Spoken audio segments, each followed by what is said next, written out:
Hello, Jai Hind to all my dear ND and CDS aspirants. So just let me clear one thing now. You have only 70 days. So in this video, I am going to tell you the most important and most significant chapter which are very crucial. You can't go and you can't sit in the examination without these chapters. So especially in this video, I am talking about science. अगर आप ND के लिए preparation कर रहे हो और अगर आप CDS के लिए भी प्रिपरेशन कर रहे हैं तो which plays a significant and part and parcel role to clear your examination whether it can be NDA और whether it can be CDS examination.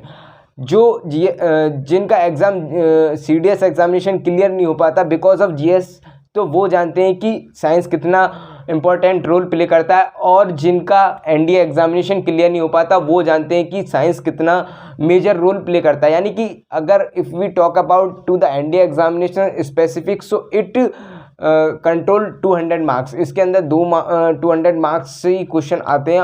और if we talk about to the CDS examination, so आपके directly from the science 33 question आते हैं। तो अगर हम बात करें कि इसके लिए कौन सी बुक पढ़नी चाहिए, तो मैं करूँगा कि NCERT ही पढ़ें आप, लिमिटेड। और NDA में थोड़ा NCERT के साथ साथ आपको रेफरेंस बुक भी यूज़ कर सकते हैं, आप नोट्स बना सकते हैं, और आप हमारे पास लूसेंट भी आ सकती है तो उसको भी आप यूज़ कर सकते हैं। बट अगर मैं CDS की बात करूँ तो CDS में बस आप स्ट्रिक्ट हो जाएं कि मुझे NCERT पढ़नी, क्योंकि word by word if you will read the NCERT, so you will get the direct question from the NCERT in the examination. And apart from that what you have to do only 10 years previous year question paper, not don't go beyond that, उससे beyond मत जाओ। अब मैं बताने वाला हूं कि कौन से इंपॉर्टेंट चैप्टर हैं जो आपको करने ही करने हैं। तो वो अगर मैं बात करूं फिजिक्स की, तो सबसे पहले तो हमारे पास आ जाता है optics. Optics is the very important chapter. तो NDA में इसके डायरेक्टली 6 to 7 क्वेश्चन आते हैं, जिसमें आउट ऑफ 22 यानी 22 से 25 क्वेश्चन आते हैं हमारे फिजिक्स यानी कि NDA एग्जामिनेशन में, और 6 से 7 क्वेश्चन यही चैप्टर आपके एग्जाम में पूछ लेता है। और 2 से 3 क्वेश्चन हमारे जो इस फिजिक्स से आएंगे, हमारे क्वेश्चन CDS एग्जामिनेशन में 10, और इसी चैप्टर से 2 से 3 क्वेश्चन आ जाते हैं, यानी कि बहुत इंपॉर्टेंट चैप्टर है। उसके बाद हमारे पास इंपॉर्टेंट चैप्टर है हमारे पास इलेक्ट्रिसिटी। इलेक्ट्रिसिटी से डायरेक्टली क्वेश्चन आपके एग्जाम में पूछे जाते हैं, फॉर्मूला बेस्ड। उसके बाद हमारा जो नेक्स्ट चैप्टर आ जाएगा वो आ जाएगा हमारे पास, नेक्स्ट चैप्टर इलेक्ट्रिसिटी के बाद ग्रेविटेशन।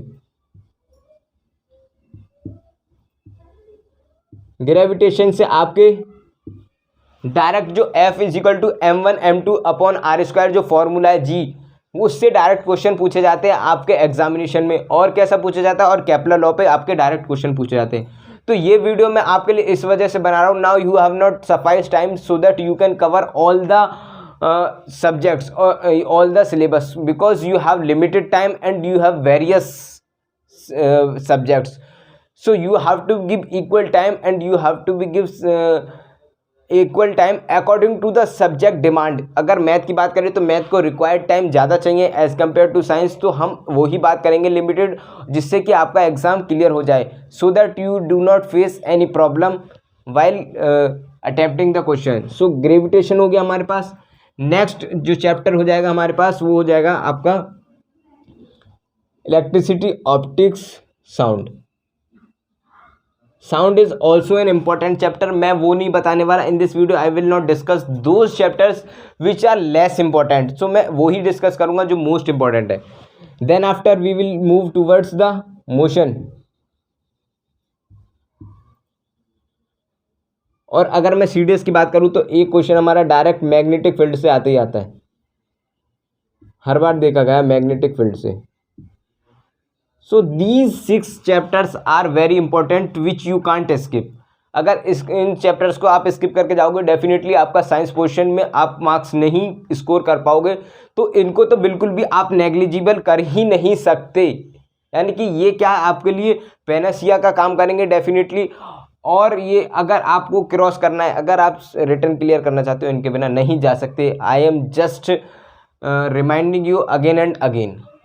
अगर मैं बात करूँ अपने CDS एग्जामिनेशन की स्पेशली, और NDA की भी कर रहा हूँ मैं इक्वली, तो अगर मैं केमिस्ट्री की बात करूँ तो केमिस्ट्री में हमारे पास सबसे इंपॉर्टेंट चैप्टर है acid, base and salts.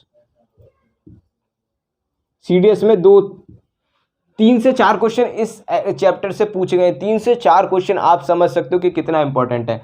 NDA में पूछे जाते हैं 1 से 2 क्वेश्चन आपके डायरेक्टली पूछे जाएंगे। किससे?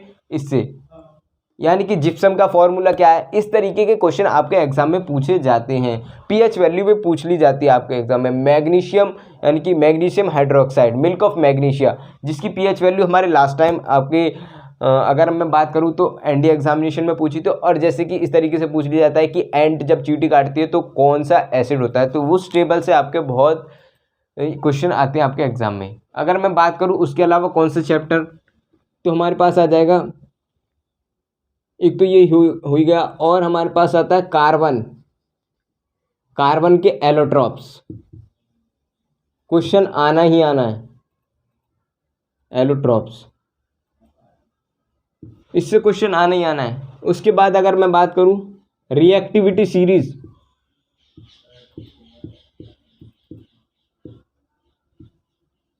मैं वो टॉपिक बता रहा हूं जो आपके एग्जाम में बार बार देखे गए। रिएक्टिविटी सीरीज,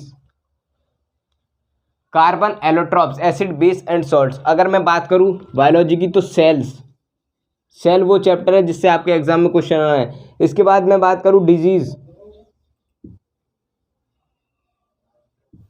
सो ये जो चैप्टर मैंने लिखे, यानी कि ये जो टॉपिक लिखे इसके तो चैप्टर, और ये जो टॉपिक लिखे disease, cell, reactivity series, carbon, allotropes, acid, base and salts, तो ये बहुत इंपॉर्टेंट है। जो मैंने बताया था कि in last video I have discussed कि what you have to be do according, जैसे टॉपर्स करते हैं, हमारे टॉपर क्या करते हैं वो ही पढ़ते हैं जो आपके एग्जाम में पूछा जाता है। Now you have no time कि आप वो भी पढ़ें जो आपके लिए लेस सिग्निफिकेंट है। इसी वजह से क्या होगा, and all is well then and wells, अगर अंत भला तो सब भला। तो इस वजह से मैं कहना चाह रहा हूँ कि अब आपके पास लिमिटेड टाइम है, तो जिसमें अगर आपने अच्छा कर दिया तो आपका एग्ज़ाम क्रैक हो जाएगा। फिर उसके बाद आपको ये लगेगा कि हाँ मेरे को ये चैप्टर, मैंने कुछ चैप्टर ऐसे हो सकते हैं कि जो मैंने कवर नहीं किए, बट वो आपके एग्ज़ाम के पॉइंट ऑफ व्यू से इतने इंपॉर्टेंट नहीं है। जो चैप्टर मैंने इसमें कवर कर दिया, ऑलमोस्ट 90% मैंने इसमें कवर कर दिया है, तो आपके एग्जाम में देखने को यही मिलेंगे। आई होप आपको ये वीडियो पसंद आई होगी। So I will meet you in the next video. तब तक के लिए जय हिंद, एंड वीडियो को लाइक करें, अपने फ्रेंड्स के साथ भारी से भारी मात्रा में ज़्यादा लोगों तक शेयर करें, and I will meet you with the upgrade session. So make sure आप चैनल को सब्सक्राइब करें and press the bell icon. Thank you all of you, मिलते हैं नेक्स्ट वीडियो में। जय हिंद।